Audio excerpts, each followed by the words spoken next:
اعوذ باللہ من الشیطان الرجیم، بسم اللہ الرحمن الرحیم۔ ناظرین السلام علیکم ورحمۃ اللہ وبرکاتہ۔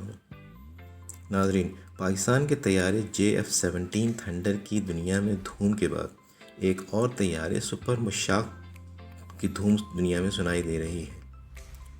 ترکی اور پاکستان کے درمیان ایک دفاعی معاہدہ ہوا ہے جس کے تحت سپر مشاق طیارے کی پہلی کھیپ کی تیاریاں شروع ہو چکی ہیں۔ جلد ترکی کو طیارے فراہم کر دیے جائیں گے۔ ترکی کی جانب سے سپر مشاق طیاروں کو تربیتی مقاصد کے لیے استعمال کیا جائے گا۔ حالیہ کچھ برسوں کے دوران پاک فضائیہ نے سپر مشاق جیسے ہلکے طیارے میں کئی اہم تبدیلیاں کر کے اسے ایک بہترین طیارے میں تبدیل کیا، جس کے بعد ترکی نے ان طیاروں کی خریداری میں دلچسپی کا اظہار کیا تھا۔ پاکستان اور چین کے مشترکہ طور پر تیار کیے جانے والے JF-17 تھنڈر کے حوالے سے بھی اچھی خبریں ملنے لگی ہیں۔ انڈیا کا دوست پڑوسی ملک میانمار بھی پاکستان سے JF-17 تھنڈر طیارے خریدے گا،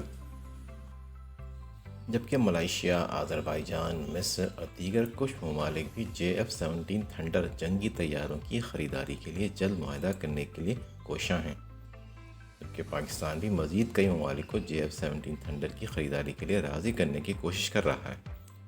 JF-17 تھنڈر جنگی طیاروں کی مانگ میں اس وقت سے زیادہ اضافہ ہوا ہے جب پاکستان نے بھارت کے جنگی طیاروں کو مار گرایا تھا۔